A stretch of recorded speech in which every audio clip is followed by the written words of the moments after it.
Zaïra, une guerre qui ne dit pas son nom, c'est une guerre mémoriale. الحرب الذاكرة. وهذا هو الوجود الذي فرنسا والجزائر. فرنسا باغية نسينا في ماضينا واحنا باغيين نفكروها في ماضيها. اليوم رايحين نتكلموا على معركة الجزائر ولكن مانيش رايحة نتطرق ليها مثل العادة من الوقائع الفاكتوال.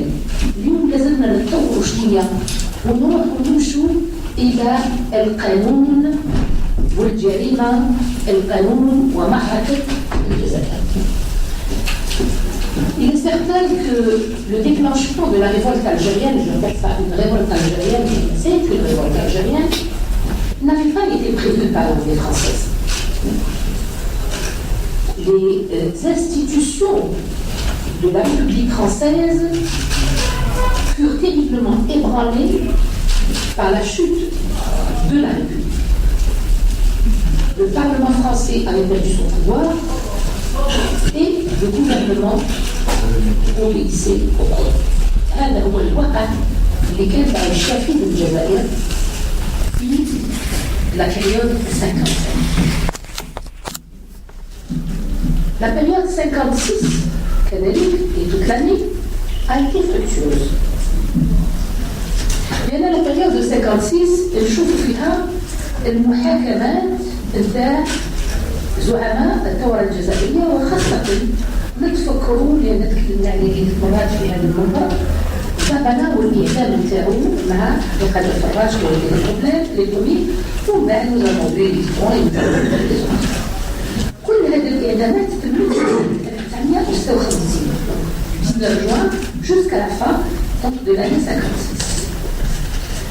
وهذا الشيء كان خلى فرنسا تنتبه باللي هاد الجزائريين كي كانت تسميهم لي زانديشان ولا لي زانديفيدو يعني بدون هوية كانت تعتبرهم كأنهم لا شيء يعني ما يتحركوا ما يهضروا ما bien que le 1er novembre 1954 قضية les enfants de la Toussaint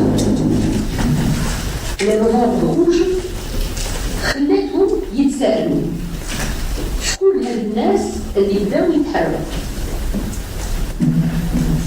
دونك l'année 56 اليوم تكون عنده قراءة تختلف على القراءات اللي كنا نديروهم زمان فكنا هذا راح من النقطة الأولى باريكات اليوم كذلك الأسئلة كلنا نعرفوه منقاش نكرروا فيه اليوم نعرفوا كيفاش كان التفكير الفرنسي إزاء هذه الباتاي دالجير. نبداو بالقانون الأممي اللي صدرت في فرنسا مباشرة بعد ما شافت اللي الشعب هذا راهو بدا يتكلم سي ان بابل اي نون با دي انديفيدو. عندنا القانون الأول وهو قانون 56 258 ديال لو 16 مارس 1956. القانون هذا هو أول قانون اللي يفتح الحرب على الجزائريين وهو سي ان تكست اللي نقولوا حنايا لو تكست يا جينيراليزي لا تورتور لأن لما تشوفوا هنا نتكلم لكم على لا لوا ولا لوا انجاج ليتا et l'État a un chef. Il ne faut pas l'oublier. La hiérarchie, c'est ça. La loi 56-258 trouve prendre toutes les mesures exceptionnelles. Non, les mesures ordinaires. Il y a des mesures ordinaires في واحد سألوا في الكوميساريات قالوا ملف قدموا للمحكمة إذا تقول تبقى يحاكم إذا تقول غير حاكم يروح للضرب لا احنا ندخلوا la notion exceptionnelle prendre toutes les mesures exceptionnelles en voie du rétablissement de l'ordre. Ça veut dire que les Algériens pendant cette période ont créé le désordre chez la France. Donc il faut rétablir l'ordre. Dans la protection des personnes, des biens et sauvegarder le territoire. هذه هي واش يقول هذا القانون. هنايا عندنا ثلاث كلمات. Exceptionnel, rétablir l'ordre dans la protection des personnes. أنا نكلمك على البروتكسيون دي بيرسون. لان بعد وهكذا زعبنا والتنفيذ الحكم ضد زعبنا وفراج الله يرحمه Benouidi avait donné un ordre. Pour chaque Algérien exécuté, 100 Français seront tués, à l'exception des enfants et des vieillards. تقتلوا لنا واحد وانتم كلكم les anciens de la Casbah يقولوا اليوم باللي القصبة حطت. La Casbah est descendue à la rue de la Liberté aujourd'hui. راكم شايفين على هذا. Donc pour protéger les personnes, راح ياخذوا السبب على la protection des personnes pour aller vers le fait de terroriser le peuple algérien et de le martyriser. بعد هذا عندنا قانون آخر. Le décret du 17 mars 1956. Il va confier les pouvoirs de police exorbitants aux autorités militaires. Nous l'avons dans un système républicain. Les pouvoirs sont séparés. كل سلطة منفصلة عن السلطة الأخرى. ولكن هنايا par le décret du 17 mars 56 ils ont confondu ou ils ont retiré les pouvoirs de police du canon parmi les civils, un pouvoir civil, ils les ont rendus exorbitants, يعني كبروهم وعطاوهم حجم كبير وقدموهم عطاوهم السلطة العسكرية. يعني il y a un transfert de pouvoir du pouvoir civil au pouvoir militaire. Le pouvoir de police a été attribué le 7 janvier 1957 par le préfet d'Alger au général Massu. Donc, القانون جاء والتنفيذ نتاعو تم في 7 janvier 1957 وين le préfet d'Alger هو اللي ينحي السلطة اللي كانت عنده. Il a remis ses pouvoirs sur le terrain, il les remet aux militaires. أصبحنا تحت النظام العسكري 100%. شكون اللي تولى هذا الحكم هو le général Massu avec la 10e division de Tara. Pour faire quoi? ليه عطاوه هذه السلطة؟ C'est une méthodologie. يقول pour mener la bataille d'Alger. Il y a eu beaucoup de polémiques à propos de la bataille d'Alger. Je ne veux pas discuter, c'est un autre sujet. Chine l'Afro, Sultan Ferrancia, vous avez les pleins pouvoirs pour mener la bataille d'Alger. Le système de Massu était basé sur quoi? Il était basé sur le renseignement. Ce qui diffère d'un système judiciaire classique qui, lui, est basé sur les preuves. لما تكون محاكمة عادلة في النظام الاجتماعي النظام المدني لا بروف هي اللي تحكم لها للاتهام ولا للبراءة. هنا لا النظام العسكري a renversé les choses. C'est le renseignement qui va et la recherche du renseignement qui va mener à cette bataille d'Alger. Cette bataille d'Alger et ce système de renseignement devait aboutir sur les exactions sommaires, les exécutions sommaires, les exactions extrajudiciaires. Que ce soit les exécutions sommaires ou les exactions extrajudiciaires, comme c'est des crimes في حد ذاتهم ما يتكلموش عليهم بالألفاظ القانونية. يسميهم les disparitions. وهذه le terme disparition ما قدروا نزيدوا نقولوا عليه. La disparition في حد ذاتها ماهيش جريمة. واحد يخرج من داره ولا envie de revenir ما يعرفش يولي دون باسين دو c'est une disparition. هذه ماهيش جريمة. ما نحملوا المسؤولية لحتى واحد. Mais ce qui s'est passé en Algérie, c'est des disparitions forcées. وكلمة forcée عمركم ما تسيبوها في القانون العسكري. C'est les disparitions forcées بغير الإرادة تاع الشخص. هذه هي اللي تصبح جريمة.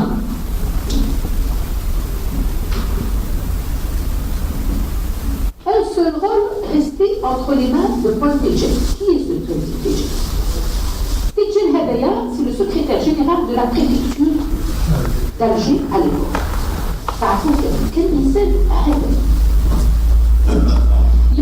Il ne me restait, moi, en tant que force civile, en tant que préfet, secrétaire général de la préfecture, qu'un seul moyen de contrôle qui était l'apposition de sa signature dans les arrêtés d'assignation à résidence pour chaque suspect arrêté. Donc vous voyez, ce n'est pas un auteur du crime, ni un suspect. C'est des milliers de personnes qui sont parties comme ça, sans jamais revenir. Nous avons la notion de suspect qui intervient. Et vous voyez l'évolution dans l'application de cette loi. D'abord, on va parler du renseignement, puis le suspect. On prend un suspect et on va le passer à la torture, à la gégène, etc. Laissez-moi le rapport comment se placer les choses. L'armée, comme des Algériens, vous diront à l'assignation à résidence. Ça, c'est un arrêté administratif. Qui est-ce qui doit le signer? Eh bien, c'est encore le préfet. C'est lui qui le signe. L'arrêté administratif à résidence est toujours signé par le préfet. C'est une sorte de contrôle, c'est une sorte de protection.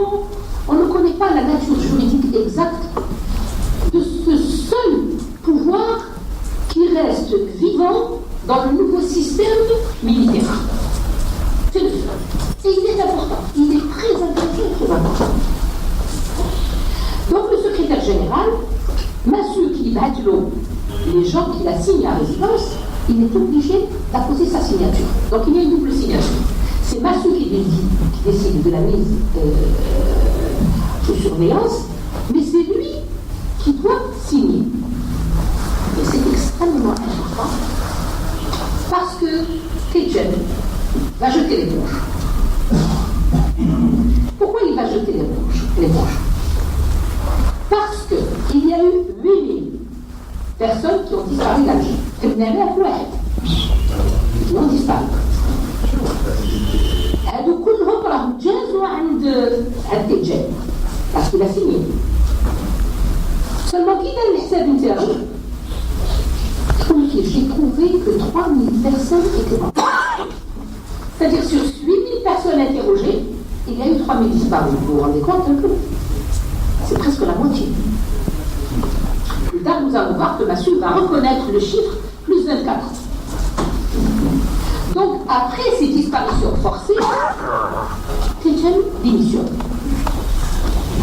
Alors, ne pouvant rien faire, il démissionne de son poste et le 12 septembre 1959, il fait une déclaration dans son témoignage auprès de la commission de sauvegarde des droits et des libertés individuelles.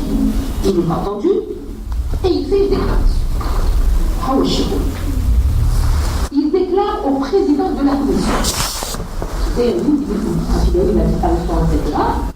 commission d'enquête, on n'a jamais vu les résultats. Mais toujours est-il que nous avons réussi à ramasser quelques informations. Il déclare au président de la commission les conséquences des arrestations de l'arrêté du 7 janvier 1957 furent immédiates. L'autorité militaire, dont le général Massoud n'était qu'un exécutant, s'installa sans délai dans une notion de maintien de l'ordre qui n'était autre que celle de la répression. C'est-à-dire que la notion de maintien de l'ordre, il a été investi pour maintenir l'ordre. Et bien, qu'est-ce que c'est que cet ordre? C'est la répression dans la cité. Or, toutes les contingences de la légalité. Ça veut dire quoi? Ça veut dire sans aucun respect des règles de la légalité. Il a donné toutes les lois. La répression, c'est le crime. Mais mieux encore, il a fait en dehors de toute légalité, sans impunité. Il y a des violations de la loi manifestes envers l'individu. Donc cependant, on n'avait pas décidé qu'elle était abolie. Très important. C'est-à-dire que le texte qui est venu pour généraliser la torture après, parce que le terme ne dit pas généralisation de la torture, il y a dans la pratique, c'est devenu une généralisation. Et en plus de ça, l'arrêté du 16 janvier 1957, qui lui confère des droits civils, en principe, ils doivent être exercés au respect des droits. Donc, non seulement ils ont violé les lois, mais ils ont méprisé la légalité. Il y a une légalité, c'est vrai que lorsqu'on tue quelqu'un sans jugement, on l'exécute, c'est une illégalité. C'est tout à fait normal, c'est le droit international. Le 1er août 1962, le capitaine Joseph Estoupe, il dépose au procès du lieutenant Kodo, au Chouf-Pochiboul, d'ailleurs publiquement. Il dit, Monsieur le Président, en langage militaire, on dit faire de renseignement. En langage du monde, on dit presser la question. Mais en français, on dit torturer. Voilà ce qu'il dit devant le président du tribunal qui jugeait ce militaire. Je déclare, sous la foi du serment, et personne en arrière de cette barre n'oserait me contredire. Je m'arrête une minute d'ailleurs pour cette expression. Parce que pour le procédé militaire, évidemment, c'est un bon cabinet. واحد يقول لك نشوف واش راح يقولوا ليا والاخر يقول لك je peux pour dire non, c'est pas vrai. Alors lui, il est très intelligent, il dira personne n'osera me contredire que le lieutenant Godot, comme des centaines de mes camarades, a reçu l'ordre de torturer, et il y a donc ce qu'on appelle un témoignage donc direct, pour obtenir le renseignement. Et voilà, nous sommes dans le monde de la torture. Je ne sais pas si vous avez suivi un petit peu l'évolution juridique de ces notions, parce que vous-même, il a approché ça à côté. Et ensuite, on va en parler. Il vous dit que j'ignore le rang et l'autorité la plus élevée qui a donné cet ordre, dont on ne trouvera d'ailleurs aucune trace écrite. Mais il précise la plus haute autorité dans un pays. C'est quoi? C'est le général. Et le général, c'est le général de Gaulle, ça ressemble. Et il a continué. Donc ça veut dire simplement que ces ordres ont été donnés par le chef de l'État, la plus haute institution, à tous ces militaires pour torturer au maximum les Algériens. Mais je sais, toujours il le dit, que pour la 10e division parachutiste, où servait Godot, c'est sous l'autorité du général Massu que cet ordre a été répercuté aux exécutifs. Donc, pour la 10e RP, c'est Massu. Ce qui veut dire que la torture ne s'était pas arrêtée à l'Algérie. Ce qui veut dire que la torture était généralisée et sur le territoire et sur son application. Mais ce qui est de la 10e RP où travaillait ce militaire, et bien c'était Massu qui et voilà comment on arrive au renseignement. Le 28 mars 1957, le général Paris de la Bollardière va condamner publiquement les méthodes du général Massu. Le 7 janvier, le 28 février, le 28 mars, Bollardière il va jeter les bouches. C'était un général. Et qu'est-ce qu'ils lui ont fait? Il va dénoncer publiquement les méthodes de Massu. Il va dénoncer Massu comme étant intentionnel. Alors, il demande à être relevé de ses fonctions. On ne le relève pas tout de suite. On va lui donner 60 jours d'arrêt et de forteresse, comme on les appelle. Puis, il est relevé de ses fonctions. Donc, il demande la démission. On le met 60 jours aux arrêts et après, on le délie de ses fonctions. Donc, ça veut dire que nous avons la déclaration d'un préfet, la déclaration d'un militaire et la déclaration d'un général, que la torture était généralisée pour l'obtention des renseignements. Il affirme et jure que, c'est toujours Bollardière qui le dit, j'affirme sur l'honneur que la torture est devenue un procédé couramment utilisé. Ça, c'est des preuves que nous ramassons contre la France, que les déclarations. هذه ما تقدرش تقول باللي هذا غير صحيح. ماشي غلط. la Mitterrand, la Sarkozy, tous ne peuvent pas dire que ces déclarations, nous les avons inventées. Ce sont des déclarations qui viennent de leurs militaires, donc de leurs subordonnés. C'est de preuves irréfutables. La justice étant également, dans ces conditions, au service des militaires et de l'action du pouvoir. وكلكم جستوا عمي محمد داشوا واحد الجناية جستوا devant les tribunaux spéciaux, les tribunaux des forces spéciales. هاد les tribunaux اللي جاو en application des deux premiers textes où l'autorité militaire a subtilisé la place de l'autorité civile. Elle s'est installée et elle a installé ces tribunaux spéciaux. La preuve, c'est que le procureur, qu'on appelle procureur dans les tribunaux civils, devient commissaire militaire. Donc il devient procureur. Il a le rôle de procureur.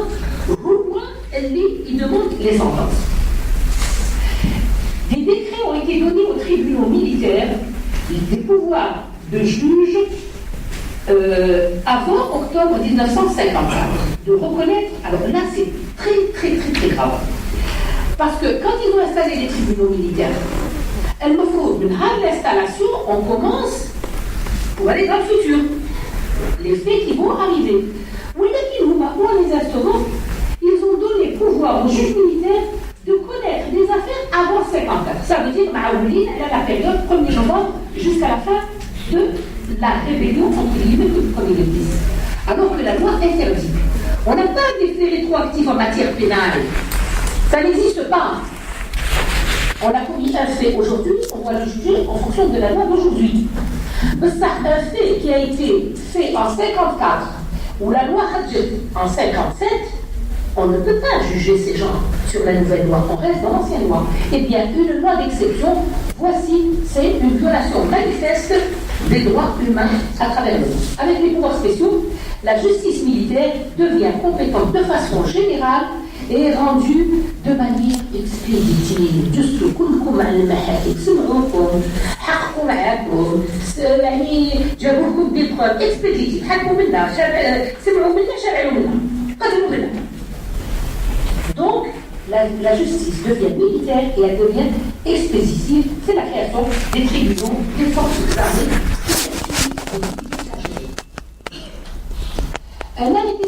L'arrêté préfectoral du 7 janvier 1956 qui portait délégation à l'autorité militaire de certains pouvoirs, prévu par le décret du 17 mars 1956, en ce qui concerne le département d'Alger. Je vous l'article. Département d'Alger. Alors, il est toujours le département d'Alger, la bataille d'Alger. Mais cela ne veut pas dire que le décret n'était pas applicable sur le reste du territoire. Par exemple, la ferme Amazienne, maintenant, c'était un peu de torture. Donc, les gens torturaient. C'était des militaires. Ils étaient organisés.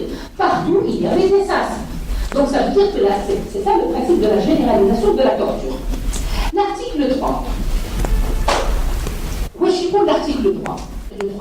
Le général Massu, commandant de la 10e division de parachutistes et le groupe de subdivision d'Alger et le secrétaire général de la préfecture d'Alger sont chargés, chacun en ce qui le concerne, de l'exécution du présent arrêté. Et là, vous allez retrouver pourquoi le secrétaire général chrétien était obligé de signer les arrêtés de résidence. Parce qu'il y avait cet article qui le comprenait. Voyons maintenant comment s'est faite la bataille d'Alger. Le 8 janvier 1957, Massu rentre à Alger avec 10 000 paras et proclame la loi martiale, c'est-à-dire la loi militaire. Dans son livre, il dit « Je suis rentré avec 20 000 parachutistes ». Donc, qu'est-ce qui est vrai? Est-ce que c'est les 20 000 parachutistes dont il parle dans son livre, ou alors les 10 000 dont il parle le 8 janvier 1957. Le 28 janvier 1957, vous l'avez déjà évoqué la fois prochaine, la fois d'après, je ne connais pas, nous avons la guerre des jours. Voyons un petit peu la composante d'Ienne l'armée de Massu. Alors je donne les noms. Premièrement, Jacques Massu, c'est le chef. Marcel Bijard, وهذو كامل نظن كي نتكلم عليهم كاين جماعه اللي تحمها يرعش. Les gens ont la chair de poule parce que les crimes qu'ils ont faits ne savent pas. Marcel Bijard, Yves Godard, Roger Trinquet, le fameux Roger Trinquet, et je suis vraiment désolée qu'il n'y ait pas Lisa Guinaris parce que j'ai ramené quelque chose qui la concerne ici. Jean-Paul Jean-Pierre, Paul Cossares et Paul Alain Léger. كلكم تتفكروا على الفكرة كاش واحد منهم ولاد الصباح اللي عاشوا هذه الزينات اللي يمكن السماء on ne les oublie pas ces hommes elle a construit là et je m'en souviens 9 mois après avoir obtenu les pleins pouvoirs Massu parle de 3024 personnes disparues en corvée de bois 9 mois après 3024 personnes disparues en corvée de bois. C'est quoi la corvée de bois? La corvée de bois, c'est un assassinat. Quand Mohamed qui m'a dit allez, tu peux partir, tu rentres à la maison.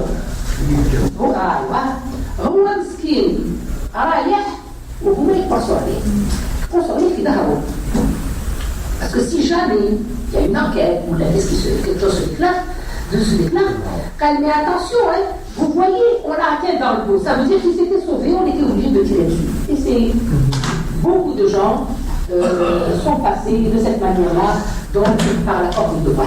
Il y aura la corvée de bois. Massu, eh bien, il a écrit. Avec le passage se détourne Massu et sa plume. Il a écrit un livre qui s'appelle La vraie bataille d'Alger. Il a écrit tardivement. C'était une réponse à la bataille d'Alger, le film et le livre de Yessel. Et alors je vais vous dire ce qu'il dit.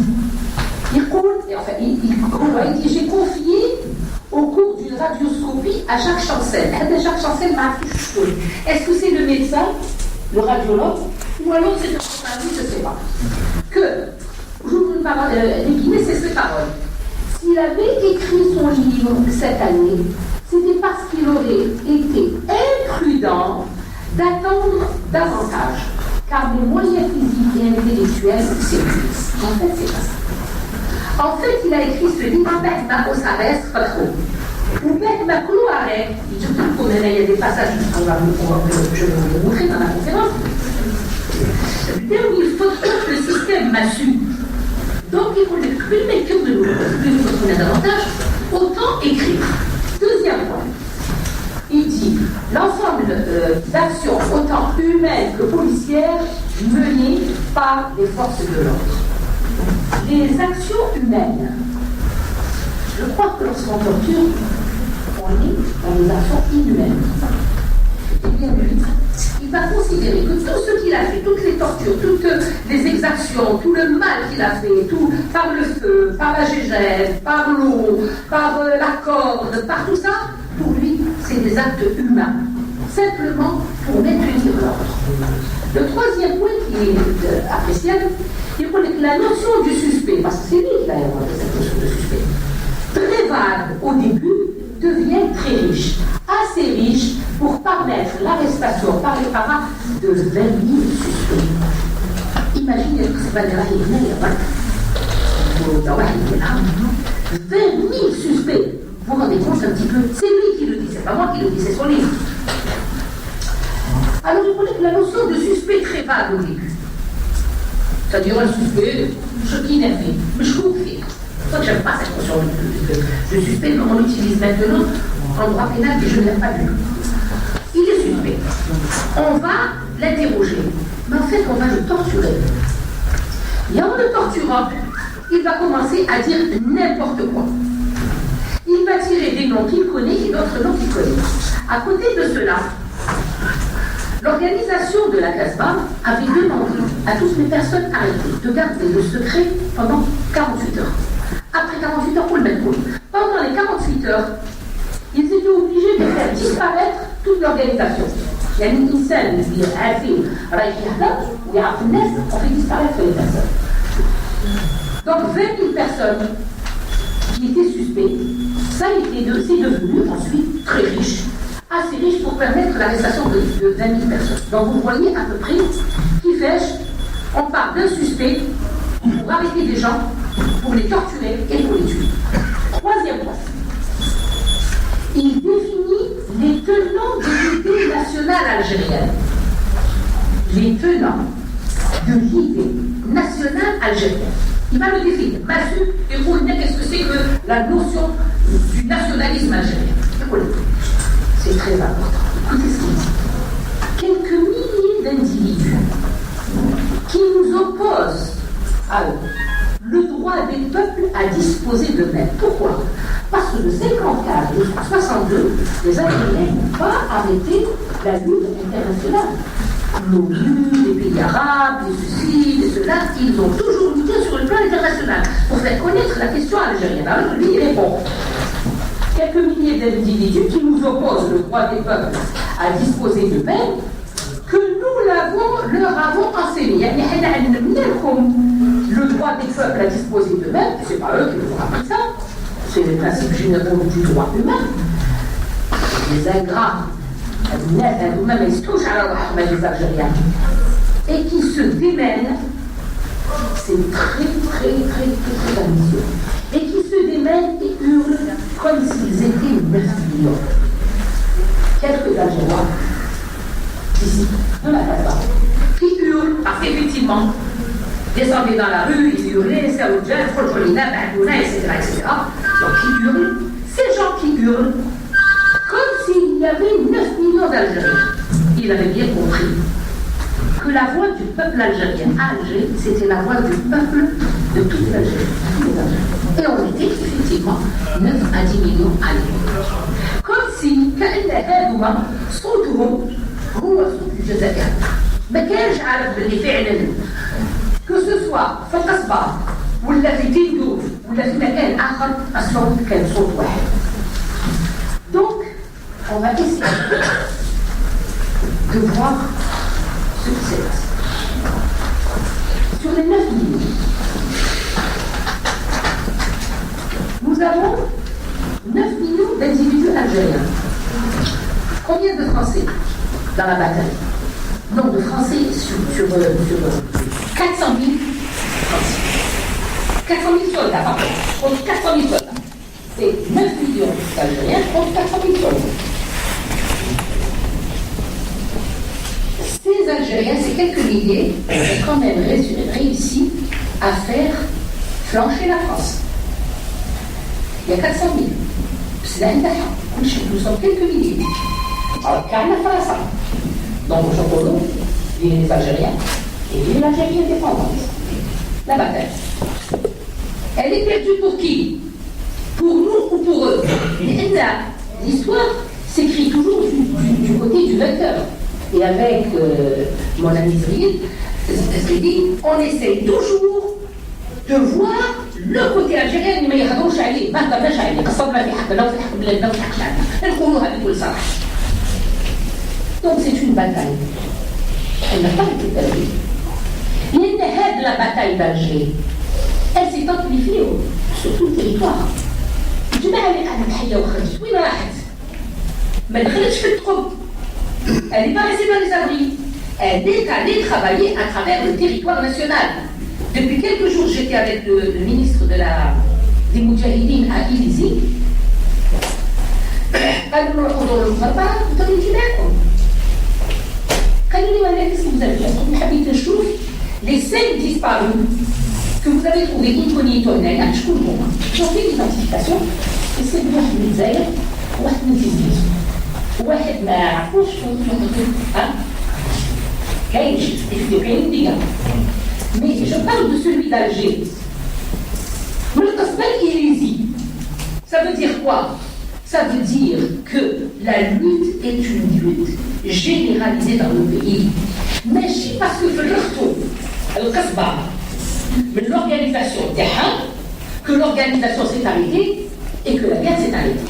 Ça veut dire que Massoud, que j'ai eu l'occasion de rencontrer une fois, je vous dirai dans un moment, calcule ta pensée. C'est vrai. Pour toi, tu as gagné la bataille d'Alger. En fait, tu n'as rien gagné. C'est les Algériens qui ont gagné la guerre, mais bien aussi contre la France. Et c'est cette petite poignée d'Algériens que vous qualifiez d'individus qui a réussi à faire flancher vos 50 millions de Français. Ceci pour dire que la bataille d'Alger, c'est une bataille de loi, c'est une bataille de droit. Kawani. Et c'est pour ça qu'aujourd'hui, il y a une nouvelle science en France, il y a une consoeur qui travaille sur cette question, qui s'appelle le droit de la guerre. وهذا هو الاختصاص اللي انا نمشي فيه لان في هذه الحروب لازم لنا نعرفوا بلي فرنسا ما تديرش حاجه بلا ما تدير قانون. سولمون فرنسا ما كانتش ضاله في يوم من الايام les Français eux-mêmes qui ont participé à cette guerre vont se révéler contre elle. J'ai ici un dossier. Ce dossier, c'est le dossier de Cloarec. Cloarec, c'est quelqu'un qui a travaillé avec toutes ces personnes. Quel هو مختص بالخير يقتل. Il a commencé à reconnaître. باللي قتل un certain nombre d'Algériens, et ils sont nombreux, il donne le nom, il nous donne, c'est lui qui nous donne tout ça. أنا نخدم على واحد المثال يقول لك il faut savoir faire de l'ennemi d'hier l'ami d'aujourd'hui. Il faut savoir retourner les situations.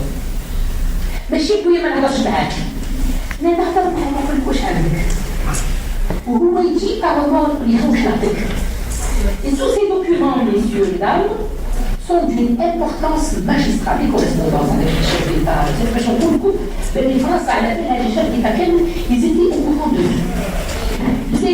Les statistiques, où ils قتلوا, كيفاش قتلوا, شكون قتلوا, وين دفنوا. Tout ça, Cloarec est en train de nous les donner. J'ai ici,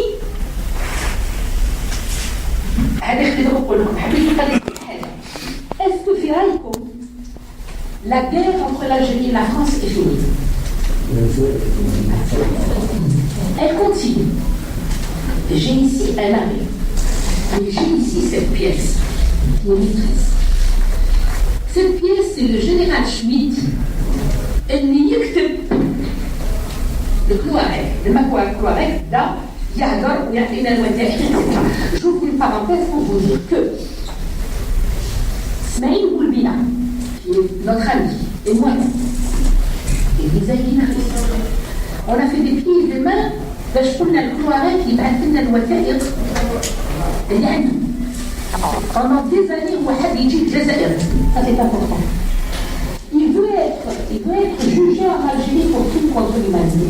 هو يقول لك انا يا حبيت يا ربي نولي محاكمه سوريه معليش يشوفني الشعب الجزائري نقول له واش درت وشكون اللي امرني وشكون اللي قتلت وكيفاش قتلت وين دفناهم وين رميناهم وين.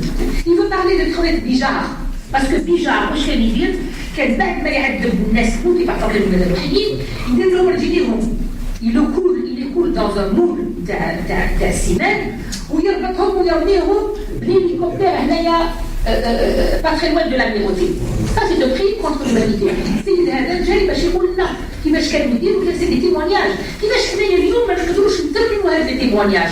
Comment on n'est pas capable de le faire venir ici à cette salle par exemple qu'il nous parle, on l'écoute parce que c'est des témoignages, nous en avons besoin plus tard pour lever les sanctions humaines contre cet État français.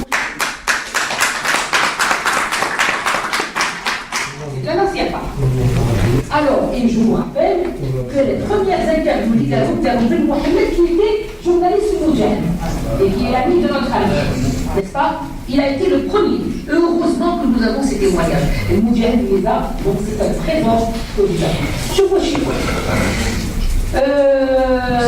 Je dis avec moi, donc Général Schmitt, à Cloarec. Je ne dis pas très fort, j'ai pas une bonne vision. Je lis toujours avec intérêt aux correspondances. À noter que le général Davin n'a fait que son devoir en vous. On vous maintenant. Ce qui était scandaleux, c'est qu'ils ne fassent rien. Ils auront pu aussi s'entretenir, ils auront pu aussi soutenir le général Bijard quand il a été calomnié. Bruno et de même, Grand Croix, c'est bon. Il écrit ma belle. Je suis en liaison étroite avec le général Bijard. Voir dans son dernier livre, Crier ma vérité. Parce que tous ont fini par écrire. Pour se libérer la conscience. Voilà, ridicule. Vous nous donne des informations. Les pages 139 et 153, ils nous prouvent quelque chose. Qui qualité, hein? Il a écrit le 26 novembre 2006. Je venais de recevoir une gifle. Nous continuons le combat. Il faudrait bien gagner cette nouvelle bataille d'Alger que l'on nous impose. Voilà ce qu'écrit le général Schmitt en 2002. Ça veut dire le Ma'araka contre la bataille d'Alger, mais Hafsitch. Et ceux qui veulent avoir ce document peuvent s'adresser à moi. Je vous fais des copies. C'est une preuve irréfutable. Donc vous avez de nouvelles difficultés avec vos employeurs, etc. Ceci ne nous intéresse pas. Mais en général, en 2002, il faut que la bataille d'Alger continue et il faut bien la gagner. Cette nouvelle bataille d'Alger qu'on nous impose, qui vous a imposé cette nouvelle bataille? Qui? 62? Qui vous a imposé? Eh bien, c'est la mémoire. C'est la mémoire des Algériens et la mémoire des Français. Ces Français qui veulent se débarrasser d'un passé trop lourd. Ça veut dire que هاد الميليتير وهاد الناس كامل اليوم لاقى بيهم ما نتكلموش خلاص على تاريخ الجزائر. ما نتكلموش كامل على القوانين هذوما. C'est pour ça que j'ai abordé cette fois-ci sous l'angle des lois. ما نتكلموش على المسؤولية اللي كانوا عندهم. ما نتكلموش على الجرائم اللي قاموا بهم. والرأي السياسي الحالي اللي راه في السلطة كله في نفس الاتجاه. كله ماذا بهم ما نتكلموش. Faisons un traité de paix, oublions le passé. Elle ننسى دابا. Mon père a disparu de la bataille d'Alger. نقدر ننساه. أنا كل صباح كي نوض نقول في ربما يغلى عليا الباب. Parce que c'est plus dur. لما تشوفوا مات وعاد في قبره تروح تزوره. ولكن ما تعرفش كيفاش ذاك الراجل العظيم الأمير جو داوه بالنار ما عاودناش شفناه. وانا صغيره وما ننساش. وما ننساش ابدا هذاك الرجل وين يشوف خبر من التليفون فلا ربما خبر بلا هذاك الانسان ومثلو هادو 8000 جزائري راه في نفس الوضعيه ديالو وبداك مليون على الجميع نروحوا لمقام الشهيد ونشوف الفات جو شهيد نقراو الصوره ونعاودوا نولوا ونصبروا هذاك الصبر من اجل الجزائر.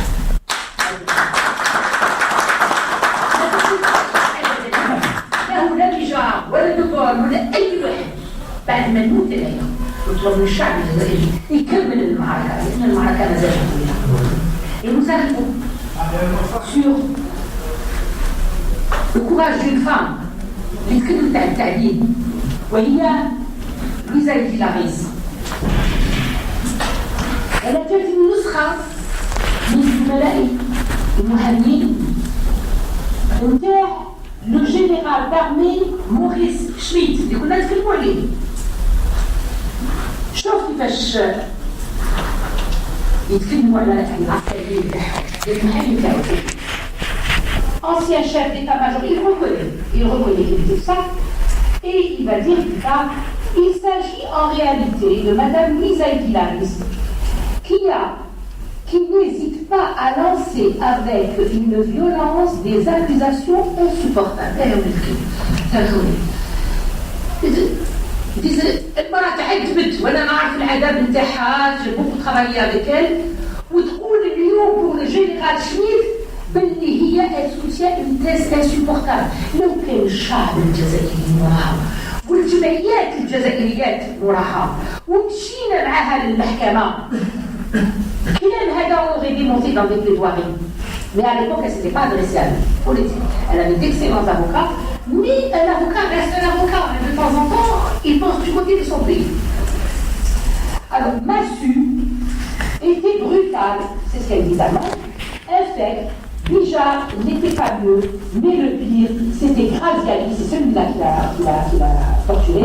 Lui était innommable, c'était un pervers qui prenait plaisir à torturer. Ce n'étaient pas des êtres humains. C'est un passage de la réponse de l'avocat du général Schmid à Lisa Legilabis. Ils l'ont fait passer Mouskina pour une folle et elle n'a jamais eu gain de cause contre ce procès, qu'on pourrait éventuellement reprendre. Clouarec, à son tour, il est allé au procès. Il a voulu témoigner. N'a oublié l'escalier en civil, parce qu'il est retraité près de Clouarec. Ils n'ont pas laissé l'aider. Elle est pour vous dire qu'ils n'ont pas laissé donner son témoignage.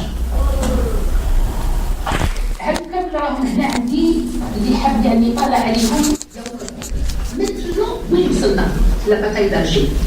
On leur impose une nouvelle bataille d'Alger. Et bien, nous aussi, on vit une nouvelle bataille.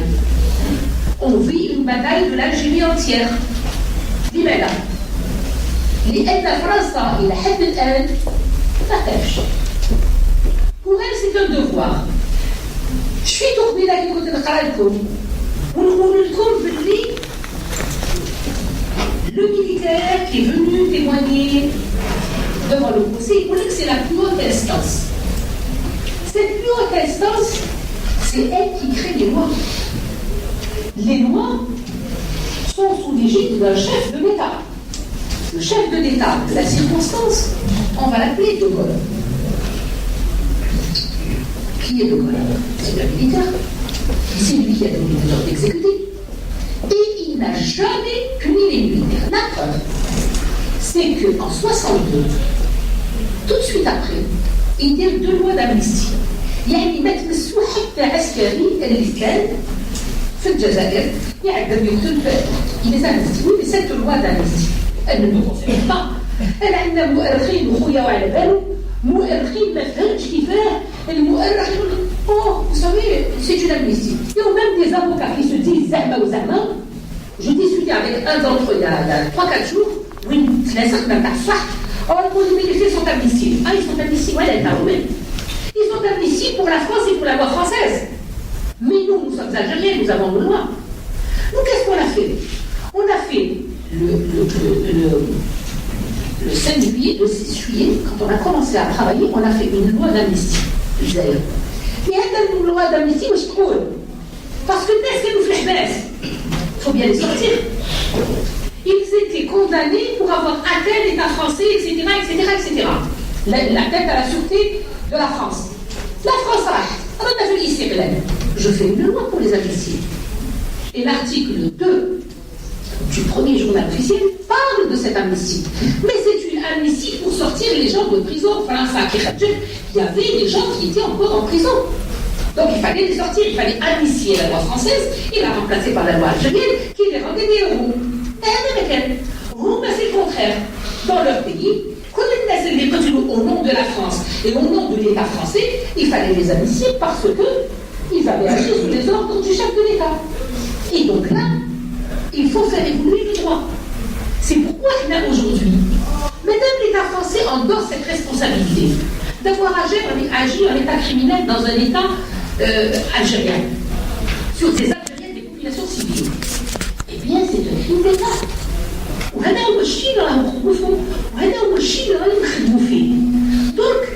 la notion de crime d'État, vous avez vu comment ça a ressurgi. Il a fallu qu'un candidat Macron, à qui je rends hommage, parce que c'est peut-être le seul qui a eu l'intelligence de comprendre que l'histoire se construit sur des faits, sur des actes et sur des lois. Et que la colonisation est un crime généralisé parce que la colonisation, dans le panier qu'on pourrait appeler colonisation, tous les crimes contre l'humanité ont été perpétrés. En Algérie, par excellence. Et dans d'autres pays, l'Indochine, etc. Mais je parle moi de mon pays. Donc, Roumains, ils sont très conscients. Roumains, c'est des stratèges. شوف القانون تاعهم يكون فيه 50 مليار إنسان. عارفين c'est une société où il y a des stratèges, des penseurs, des laboratoires et des fournisseurs.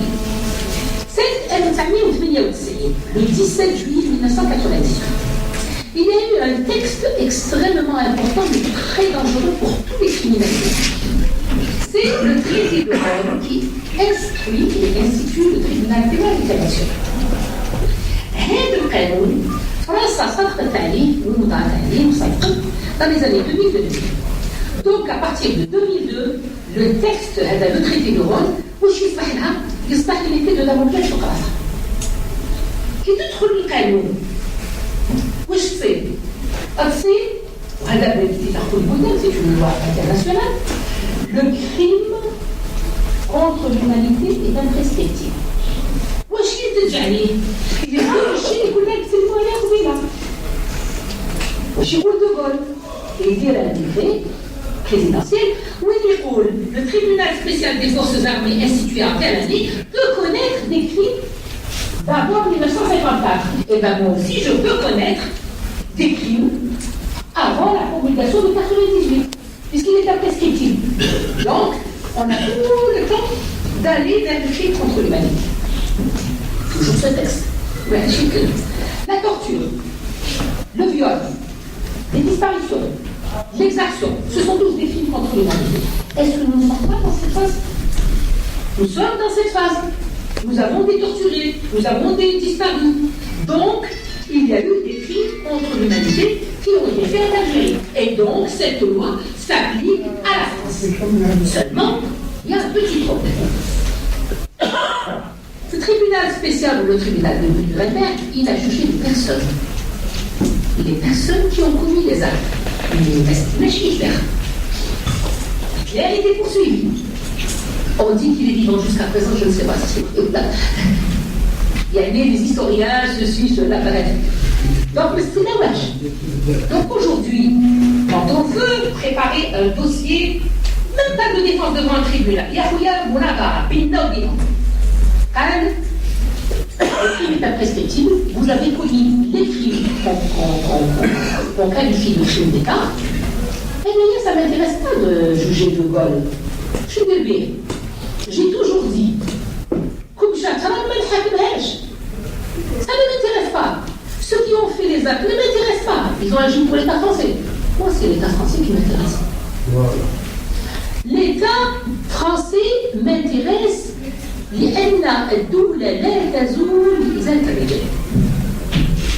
Donc, c'est l'État français qui nous intéresse. C'est le crime d'État qu'on devrait poursuivre. C'est ça la vraie défense qu'on devrait faire. Beaucoup de jeunes se regardent, c'est trop tard maintenant, je fais une حكم وإحنا ماتوا. ما يهمنيش يموتوا ولا يفعلوا هذا اليوم. أنا الدولة اللي أمرتهم باش يديروا هذه الجرائم أنا هذه اللي حوس عليها. والمحررة تاعي إلا جيت بالقوانين هذو باش نفهم ونبين باللي الدولة هي اللي كانت من وراء كل الجرائم اللي صارت في الجزائر. وبالتالي جريمة الدولة هي فكرة لازم نخدموا عليها. طب ما هو موقف الدولة الفرنسية ولا القانون الفرنسي؟ Donc ils ont jugé pas con. Ils ont jugé pas con. Ils n'ont pas jugé pour les gens. Ils ont jugé pour les enfants de la Shoah. Il y a beaucoup de Michel. Sur la résolution, les avocats, etc. Où حكموا عليه؟ بالإدانة بالمشاركة في جريمة la complicité du crime d'État. Oui, mais l'auteur principal, c'est qui? C'est clair. Moi, effectivement, j'ai tué. Mais c'est sur ordre de mon État. Donc c'est pour servir mon État. Ah oui, c'est très bien. Donc l'État de la France. Si maintenant nous avons l'arrêt, qui m'arrête tous les arrêts que j'ai ici, l'arrêt de Papon qui le condamne pour complicité, المشاركة في جريمة الدولة، إذا الدولة الفرنسية بالرؤساء تاعك اللي سبقوا اللي حاضرين واللي جايين كلكم vous êtes des criminels. Et vous êtes tous obligés un jour ou l'autre de répondre au nom de votre État. Voilà pourquoi la notion de crime d'État dérange, et voilà pourquoi Lorsque quelqu'un, comme Macron, qui a eu le courage de reconnaître que la colonisation est un crime contre l'humanité, eh bien il s'est fait siffler par les gens de la droite et par ceux qui n'ont jamais oublié que cette terre n'est pas à eux. Ils sont rentrés par la mer, ils sont ressortis par la mer, mais avec un énorme ulcère au cœur qu'ils transmettent à leurs enfants et à leurs petits-enfants. Je vous remercie.